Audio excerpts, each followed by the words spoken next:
Salamlarım her birinize değerli riyaziyyat severler. Bugün videoda bir misal izahını paylaşmak istiyorum sizinle. Dikkatinizi çekmek istediğim bir məqam var. Fikir verin integrala. Deməli, deyir integral 1'den 3'e 3x kvadratı minus 6x dy. 3x kvadratı minus 6x dy. dy yani bizim değişenimiz y'dir. Bu demek ki mütercen içerisindeki ifade sadece olarak bir sabittir. Y değişeni nasıl değil.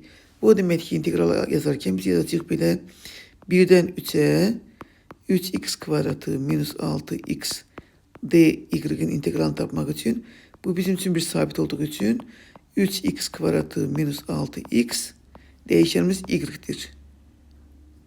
Çıkacak 1'den 3'e. Gelin bunu hesaplayaq. 3x kvadratı minus 6x sabit vurğumuzu yazırıq. Y'nin yerine 3 yazıram. 3 minus bu dəfə də 1 yazıram. Bu bize ne verecek?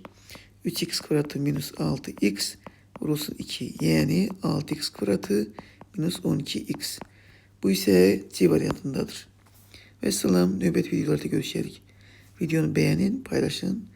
Şərhlər bölməsinə şərhlərinizi yazın, zəhmət olmasa.